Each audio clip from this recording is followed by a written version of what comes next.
Welcome back to another episode of STL Real Estate Roundtable. I'm your host, Jaden Barr, CEO and team leader of Keller Williams Realty Chesterfield. And today I'm joined by two very special guests.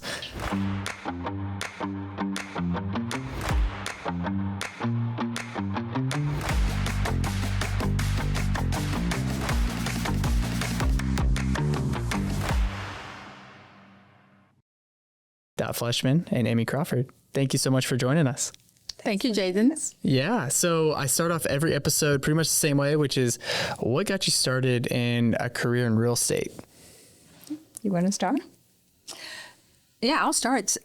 So it's very interesting because 5 years before I actually got into real estate, I thought about getting into real estate. And the reason I didn't was because I just kept saying to myself, I'm not a salesperson. I'm not in sales. Mm-hmm. I spent 29 years in the hospitality industry.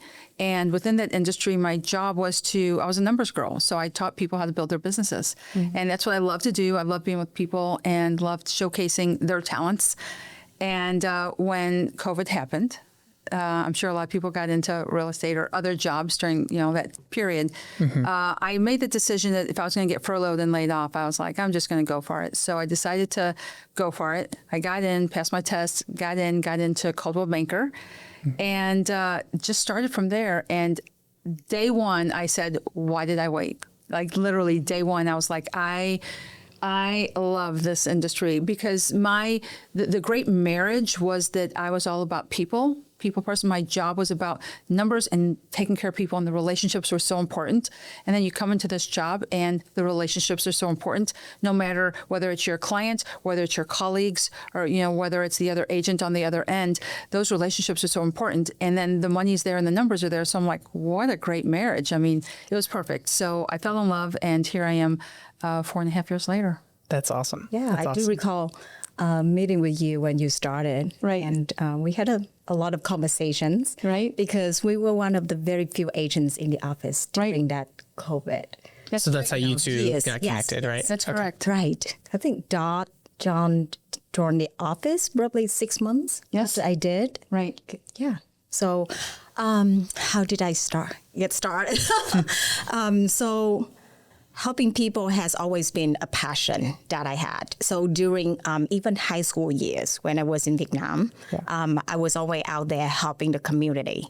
And then I traveled to the U.S. before, and I went to Australia to get my degree in education. Mm-hmm. So when I first moved to U.S., I even without a car or a driving license, I took buses and train to go and help people in different communities.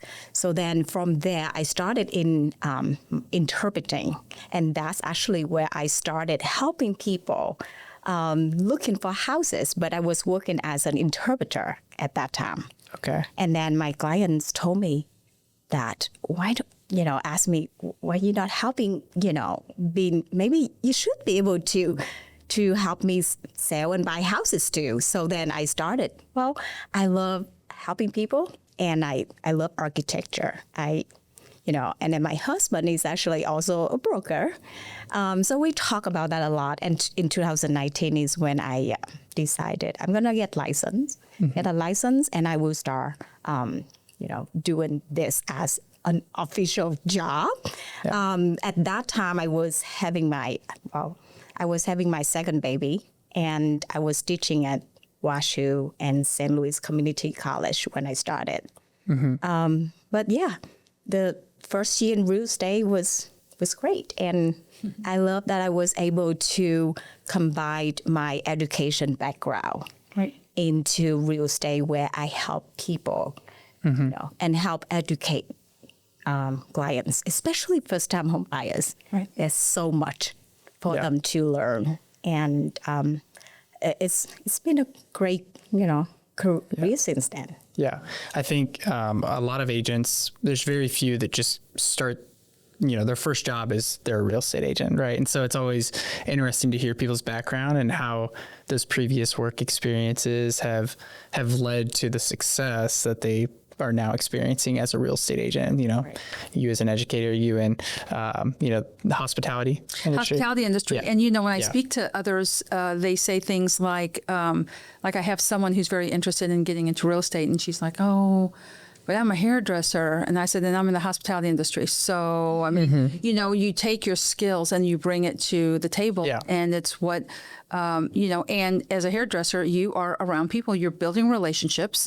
The money aspect is there. And it's the same thing with real estate. The money is there no matter what job you have. In your career, we do something for the money is the end result. But what we do that makes us happy is just that, it's like the relationship building or the task at hand, whatever it is that makes you happy, the money will come. I always used to say that, in teaching and guiding those in the hospitality industry, don't chase money. That's going to always come. It really, in agents who are interested in, or agents who are functioning or people interested in this industry, it should really be about what they're passionate about, like what gets them out of bed in the morning and makes them so happy. I literally tell my 2 little puppies, I'll see you later, mommy's going to work. Where some people say, I have to go to work, but Yeah. So we have a unique connection because your first deal. Yes. We closed that deal together. Right. So my very first house that I listed, I was the listing agent, and my very first deal was with Jaden, and I was so nervous about that, and I got his response, and his response, just his letter, was so wonderful that it's like we chose him. We chose him, and it was like I think like 2 weeks later, I'm like, Dana, you should call this guy. He's so nice. You should bring him on board. Right. But yeah, that was our deal, and that was like our connection. And I've always thought about that. And then I think I reached out to you like maybe even at some point later on about a question or something. But for some reason, we've stayed in touch. And that's awesome. We are. Absolutely. Yeah, it's. And it's just been sunshine and rainbows every day since you got licensed, right? Oh, for both of you. So tell me more about that. I'd love to kind of dive into that, right? And not just tell all the glamorous side of real estate, but every top producer, there's challenges with growth. There's challenges in just figuring out this industry and. What to do, what not to do, and things like that. So I'd be curious, for both of you, kind of what does that career growth look like to get to where you are today from where you started? I'll let you take this one. You mean in terms of challenges? Yeah. Well, I would say the first challenge is because I thought that I didn't have much of a network here because I wasn't born. I didn't, grow up in St. Louis, Missouri. I was born and grew up in like the other part of the world, very far from here. But anyway, so when I first moved here in 2012, and then I got into real estate in 2019. So I didn't have, families here, relatives, no high school friends or college friends or, middle school friends anyway. And most of my college friends probably in Vietnam or Australia. So when I thought about real estate at first, I think, wow, this is a kind of a safe job. I may not be good at this. But the thing is, what I found out later is it's not about selling houses. It's about a relationship, the trust that we build with our clients. And that's what matters.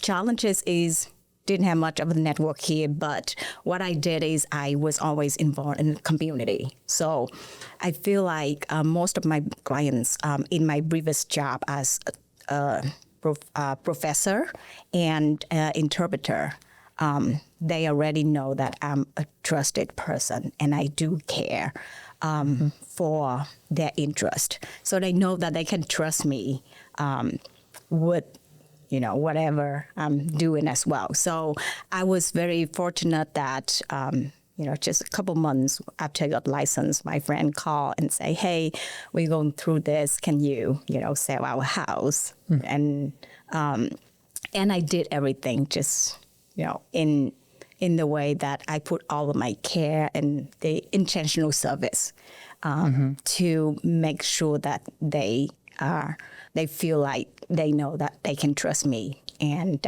always working for their best interest. Yeah. So, and then of course, other challenges that I think that Dot could relate is with, there's always challenge in different transaction in terms of, when you first got in, there's a lot of paperwork, a lot of things that you didn't know that you would encounter. Right. And then, we could probably write a book on just the challenges of getting in, because it's always the hindsight, right? Yeah. Even when you got in to now, when you look back now, you're like, oh, I guess now, but back then you didn't. And you're like, well, why didn't I know back then? We all went to school, but school just sets you up to take the test, And I remember asking her on the last day of school, she's like, your agency is going to teach you how to be a real estate agent. And I thought, gosh, but the challenges at the very beginning is confidence, having the lack of confidence. Your biggest fear was if someone asked you how long you've been in the business or how many houses you've sold, and you've sold none and you just started. So the confidence wasn't there. Had I had someone to share with me, don't worry about that. Talk about what your experiences are. And so what I did was I did not focus on the fact that lack of time into the industry. I really talked about my strengths of within my previous industry and really that connection, what really brought me there. So that was prepared. The very first time someone said to me, oh, so how long have you been doing this? And literally I was prepared for it because I was so scared for those first 6 months. And I said, most importantly, it's where did I come from and what skills do I have to do this job? And literally started talking about my 29 years in the hospitality industry. And they're like, oh, okay. They could care less. They were just asking to be nice. It's really those of us. It's a conversation starter. Right? Who are worried about that. But really part of it is the beginning, it's the confidence. I remember going into my broker's office and I kept using the word inspector. And she kept saying, no, I kept using the word appraiser instead of inspector. And she kept saying, whoa, did you get past inspections? I'm like, that's what we're doing now. She's like, but you're using the word appraiser. So, at the beginning, there were some challenges. Just a lot of things. But my, our office manager assistant, Brad, he was like my, he was my accountability person, and he basically would hold me accountable to what I said I was going to do. So every week I had a goal, and I'd sit in his office, and if I didn't do it, he would hold me accountable, and he'd like, well, that's 35. That's not 50. You said 50. So the next week I had to push for 50. So when you get into this industry, you do need to have that accountability person that you just have just to hold you accountable just for yourself. And I think that push was successful, which by the way, Emmy was Rookie of the Year 2021. 2021. And I was Rookie of the Year 2022. So you're looking at two rookies. I'm sitting Two rookies of the year in the midst of greatness right now. So, you mentioned imposter syndrome, like whenever you're first getting started. Would love to dive into that. But first, like as far as the challenges with growth, I think I had this conversation with a buddy of mine just this morning, actually, where I think your capacity for hard just grows and grows as you mature as a real estate agent or in business or just in life. You think about, whenever you get to high school, you think back to how easy middle school was. And then you get to college and you're like, man, high school was so easy compared to what I'm doing now.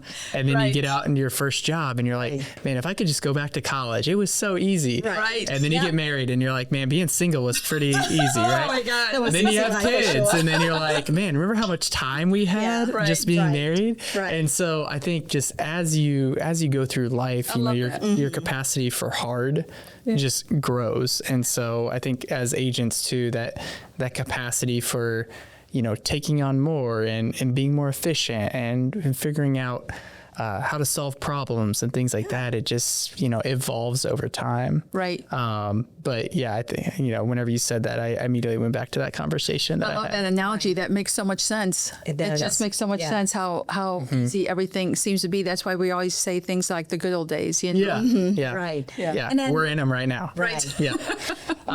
So as far as like imposter syndrome, I don't think that goes away, by the way. Like no matter what level of success you're at, you're always going to be if you're growth minded, right? And we want to get to the next level. I think, that's always kind of there. You're like, can I really do it? Like there's some sort of fear or doubt, that's always there. And, I'm curious as agents that are clearly growing, right?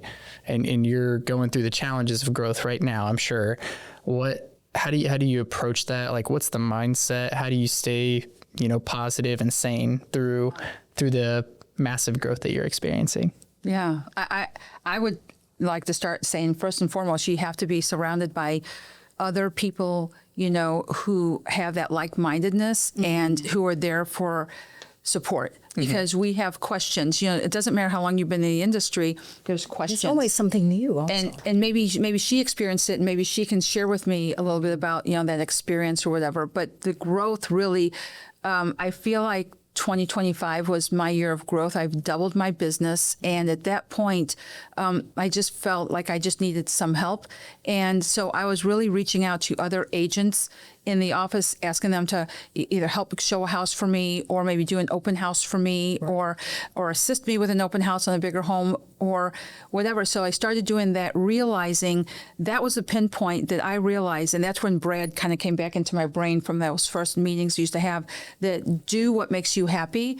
And marketing did not make me happy. And I spent 3 hours on a Canva flyer, and then at the very end I realized that I picked the one that you were supposed to pay for or something, and then I didn't want to cry, but I was the only one in the office, so I did. Spent 3 hours on it, so I went ahead and paid for it. And then at that point I was like, I don't like this marketing. It's just not me, because these young generation, they're just so good at it. And I thought, you know what, it's not me. So I hired a marketing person, and they have taken my business to a whole different level, because they love doing it. And what you see on social media and my hard good property, my collateral and all of that, it made a difference. It gave me a little bit more time to do what I really do love, and not be rushed to have those conversations with my clients, and go tour homes, which I love to do with them. And so it just gave me that freedom. So I feel like my growth happened because I gave something away. Instead of, keeping it all. Right. Delegate it to, someone who can help with that. And when you're not spending so much time on every single thing, because we wear so many hats as a real estate agent, right? We are there to show clients' house. We look for houses. We're there to be the negotiator. We're there to be the inspector. We're there to be, everything, even helping them with just life, changes.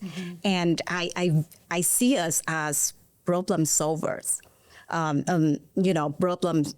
People who help clients to solve problems, because so my mindset is, I'm not there just to sell the house or to sell a house for them. I'm there to help them navigate, or help my clients navigate through changes in their life.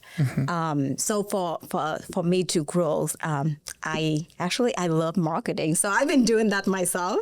But I did find someone who, take on some paperwork for me. Because that part that I don't like very much about the job. So and so I can spend more time with clients, with showings, and marketing, and just other things that. And she's so good at it. I mean, I remember just sitting there and watching all of her Instagram reels and stuff like that, and thinking how do you do that? And she showed me how to do something one time, and I thought, I'm never going to be able to get this. And I still don't know how to do it. I don't know how to add myself into another. That's why I said I'm not good at it. But I did share with my new marketing director. I said, here's what I'd like. Here's what I like. Can we do this? Because she really is good at it, and she really got it. And I remember. It was like you, and I don't know if there's anyone else in the office that did as much social media than Emmy. So the thing she was just really out there. Right, because from what I previously shared, I didn't really have much of a network here. So and then I find social media is something that I could use.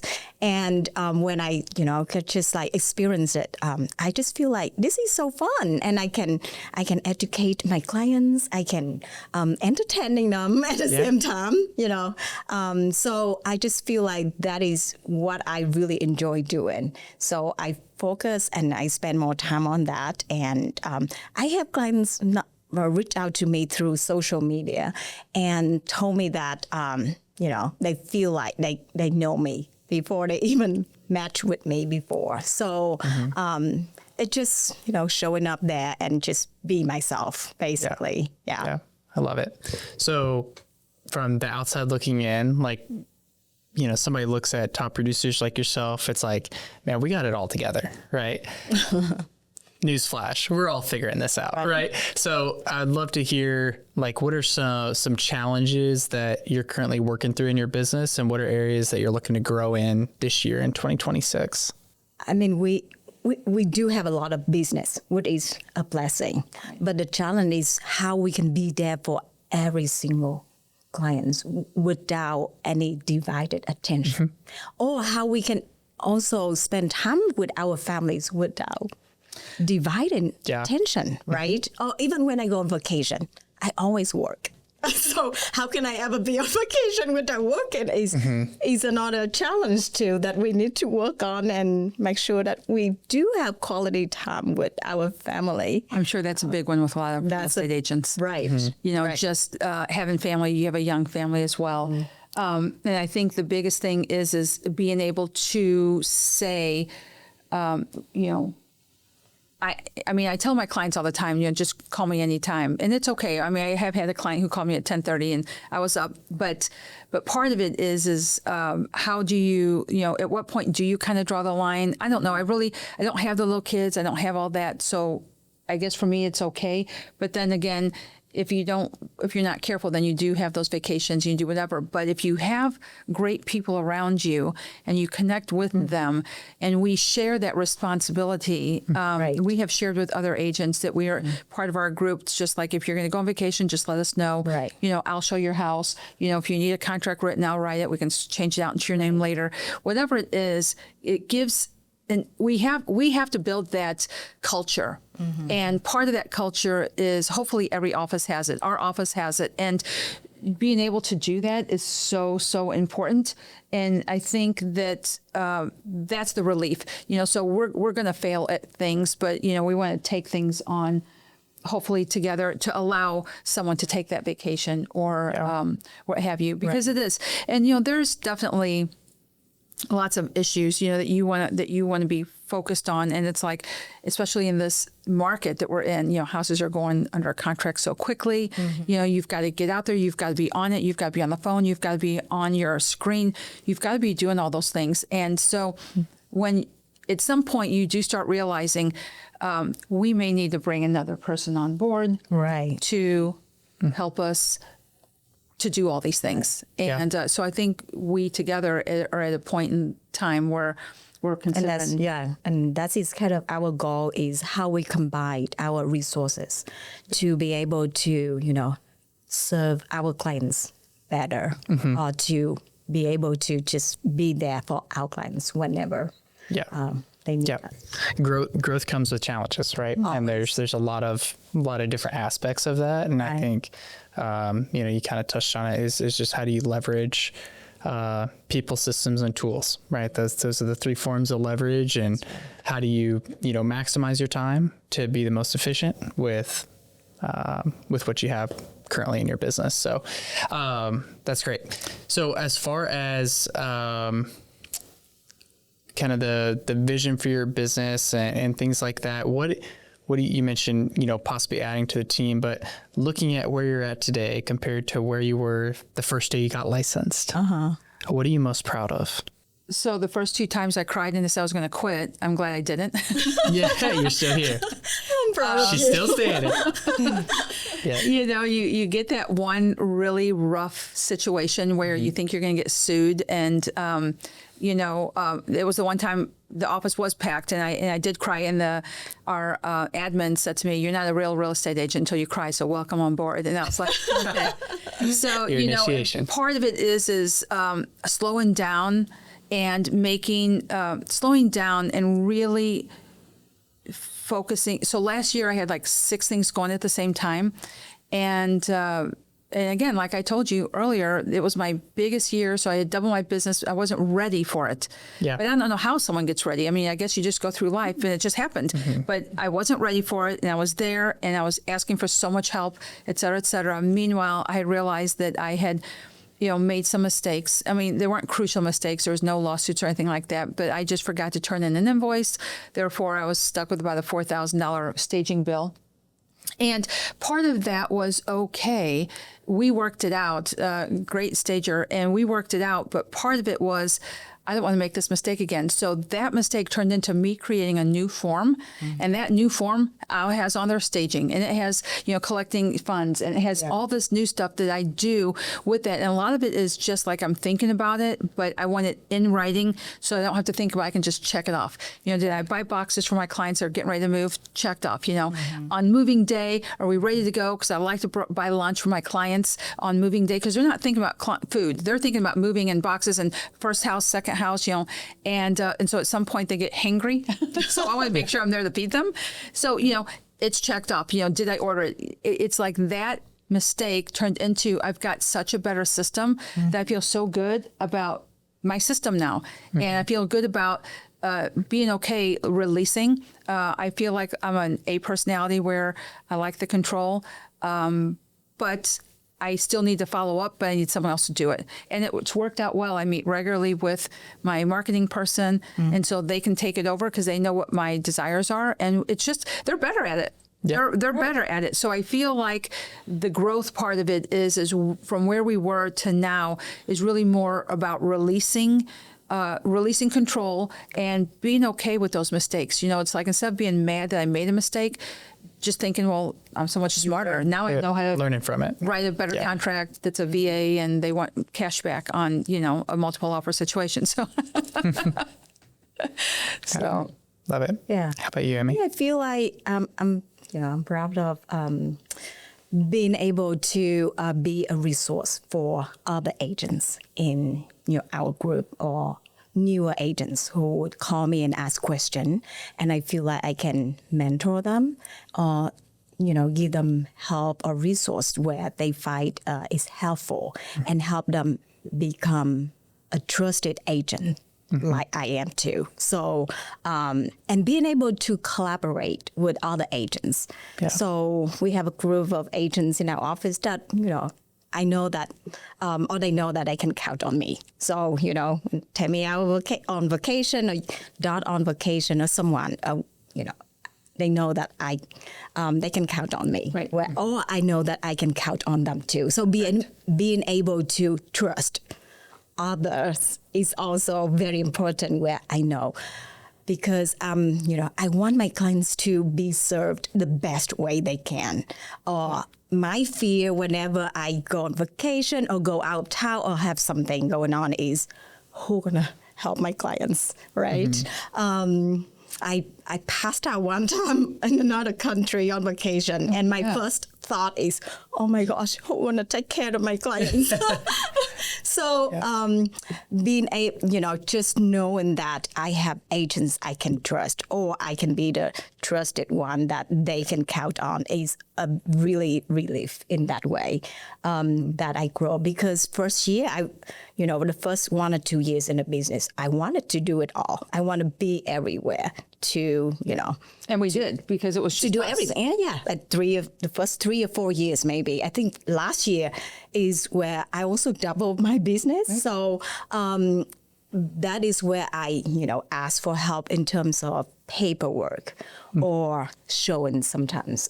Before that, no, I need to do all of this by myself. But then I realized that I cannot, especially I also have younger kids, and I want to be there for, their school event. I want to volunteer for their events. And so it's being able to manage, like better management in terms of time and time blocking, and spending, delegating, job for other people who can trust. Yeah. It's a big part of growing. It's something that I think we proud of. Yeah. I think a good rule of thumb is, always be learning from someone, but also be helping someone else learn. Exactly. Right. And so it's, I love hearing your passion about helping other agents succeed. And, the role that I'm in now, right, coaching, consulting with agents is if I boil it down to like one statement, it's I help agents win at the highest level, right? I'm never going to tell an agent what their goal should be, right? I want them to self-discover what they want their goal to be, and then help them go achieve that, right? And we have a saying, live a life by design, right? So how many hours a week do you want to work? Okay, let's work with that. Like what's possible within that. And then, I think helping agents think more like business owners and not just salespeople, right? There's a lot of agents out there that are just great salespeople, and we want to be great business owners, right? And so, business owners think in terms of profit, right? You don't want a really sexy GCI number if the profit isn't there, right? And so, money's good for the good it can do, and I think helping agents think like business owners and avoid burnout, which is a real thing, especially with agents that are growing like, at the rate that you all are growing at, right? Doubling your business, that's a big deal over the course of 12 months. And so finding ways to scale and, leverage properly in the most efficient way is huge. So y'all are crushing it. Yeah, I think that the biggest thing was exactly what you said. Like at the beginning, for me, at the beginning, I was like, I was going to give it a try to see if it worked out, and luckily it did. But all of a sudden you do have to get into QuickBooks. You do have to pay your quarterly taxes. You do have to start doing the big girl stuff, like a real job and a real career, that instead of just playing the game and just saying, I'll make a little bit. Now all of a sudden you sit down, you have goals. Right. What are your goals, or what do you want your next year to look like, or what were your failures? And when you sit down and you kind of recap your year and you say, this is what I want to do differently, et cetera. And during that period, spending time, you had mentioned something about a book. At the very beginning, I read Ninja Selling. Did you read Ninja Selling? I did. We actually had a course in our office. Right. It was kind of like a mini course. That too, right. Called Ninja Selling. And I don't know if you read the book. Mm-hmm. The first time I read it, it was a colleague of mine. He was a friend of mine who was an agent in New York, and he called me and he says, I saw that you got in real estate. I got in real estate. Mm-hmm. You got to read this book. So I read Ninja Selling, and it kind of made sense. But once I got into real estate, about a year in, I decided to read it again. And this time it really made sense. Right. Because you don't know what you're reading when you don't know the job yet. Mm-hmm. So a year later, I thought, oh my gosh. And when we had that class called Ninja Selling, it started making such a big difference. And to this day, I still do those things where I call people, I send thank you notes, I do all these things because it's part of the basic foundation of how to kind of get started in this business. And like Emmy, I spent 29 years coaching, training people.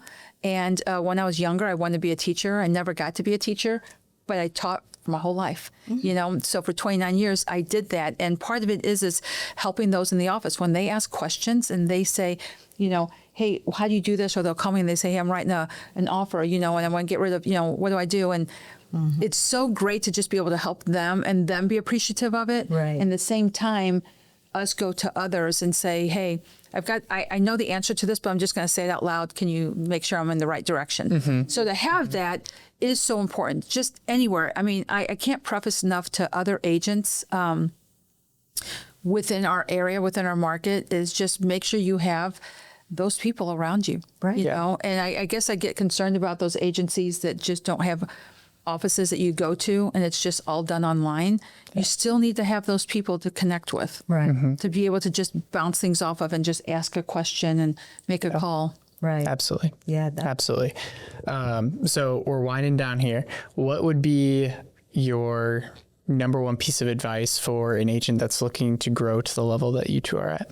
Well, for me, it's so you want to be successful in real estate or any other career. I feel like don't look at the numbers yet. Like don't focus on how many houses or how much we need to make, but it's the relationship building. This is a trust building career where if you listen to clients, you educate them, you help them navigate through things and care enough, then the success just comes naturally. Mm-hmm. Because when I first got into real estate, I didn't think I would be great because I don't think I'm a good salesperson. I never really sell anything before. But I know that I do care for other people a lot, especially when someone come and ask for help.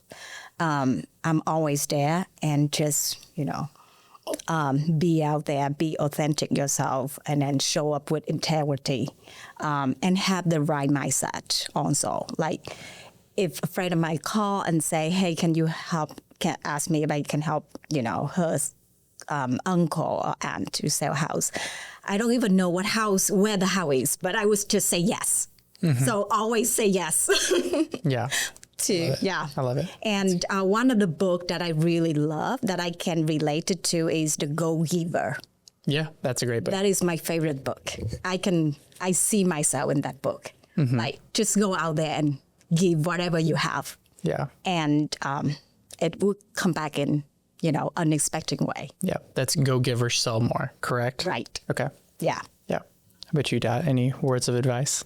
I think the biggest thing I would share is really, first of all, join a networking group. You need to, whether, you've lived in St. Louis your whole life and you've got a stream of people, or you're new to the area, join a networking group. I think that's so important. Secondly, write your goals down. They need to be written down, and you need to hold yourself accountable, but have accountability partner as well. But part of that is you teach, you learn, you teach. That's how that really works. So when you learn something new, I used to tell them, go teach this to someone. Go tell them what you just learned. Go tell someone what you just learned. Call your girlfriend. What I used to tell the new agents that used to join our office and they'd be sitting there doing whatever, I'd say, call your friend, go out and show them a house, figure out how to use your phone so you can figure out how to get into your Supra, go show them the house, then write them an offer. Start putting your paperwork together and go through the motions so that you know what you're doing, like physically do it. And part of that is believing who you are, who you want to be. So when I spoke with some of the agents in our office, the first question I asked them, where do you want to be in about a year from now? And they're like, I want to be a top agent. I want to do blah, blah, blah. I'm like, okay, do that now. Like be that person now versus waiting to be that person. And in order to be that now, you have to have clients. So you have to have a networking group so you can speak to people, so you can talk to them about your business, and you need to put things on social media. Let them know you're a real estate agent. I would be introduced to someone. They're like, oh, this is my girlfriend from the spa industry. I'm like, oh, well, that was like many moons ago. Here's my business card and I'm real estate, or here's my friend. She's a baker. I'm like, that was just on the side. So this is my business card, and really believe in who you are, but let people know who you are. But being there, helping them understand that if you don't write it down and if you don't have that accountability person, how are you going to get started? And for me, it was always that confidence thing, because I was always the smartest person in the room. 29, 30 years I spent in this industry. People used to call me. Everyone knew that Fleshman in this industry. And all of a sudden I come here and I know not very much, right? I'm not even getting my inspection word and appraisal word right. So I think at that point, you definitely have to balance that out and read, follow up, get on social media, follow someone on social media, not only read the books, but tell someone what you just read so that so that it helps you to maintain that. And when you're coaching someone, listen more and let them talk. So part of that is so important. And I think you become successful when you are helping others to do so. And go into the office every day that you can, because you hear people talking. I mean, my first year, I was in the office every single day. Didn't have very many clients at the time. Because my first 6 months, I think I sold like 4 homes. So I was in the office every day just doing what I needed to do. But I was listening to agents and listening to these top agents talk. I thought, well, that was a great answer. And that's how I can answer it. Right. Whatever. Yeah. And just being there, watching, and most important, praising other people's glories, honestly doing that. And that's so important. When I had 80 employees in the hospitality industry, part of it was servant leadership. It's about serving. So my job was to serve them, not worry about like my numbers. Again, that would come once they were happy. But same thing in this industry. It's like just really about helping serve either your colleagues who need help, but specifically your clients. And no matter what, they're like, God, I love that you always pick up when I'm calling. That's great. They at least know that I'm there and attentive to make sure that, we get them, to their needs, and celebrating their closings and celebrating everyone else's success. It's just celebrating, this industry is a great industry and I love it. Right. That's gold. That's gold. Yeah. My mentor, whenever I got licensed, he said, watch me do it. Now we do it together. Now I watch you do it. Now you go do it. yourself. Yeah, right? That's exactly so right. So it's goes along with what you're saying there is finding a mentor and, learning something and then going and teaching it yourself. Right. Correct. So that's awesome. So you mentioned Go Giver Sell More as a impactful book in your life. Dot, do you have any impactful books or podcasts that are kind of your go-to? So Ninja Selling was one of the books, and then there's also Never Split the Difference. Oh, yeah. I don't know if you ever read that book, but it's called one of my favorites. Is it Rick Voss? Yes. Okay. Yes. It was an FBI. FBI. Yes. So Never Split the Difference. That was really a great book. I had to reread that because I was starting to read it on vacation and I was so disconnected, And so then I restarted to read it again, but it's really good about why and how to not leave money on the table or not really. Right. It's very interesting speaking about him being a detective and how that works. But so awesome. That's my guess. Well, Dot, Emmy, I wish you continued success in 2026. Looking forward to seeing your career growth this year, and thank you so much for taking the time, which is your most valuable asset, to come on the podcast. Really appreciate it. Jaden. Appreciate you, Jaden. Awesome. Having us. We'll catch you all on the next episode.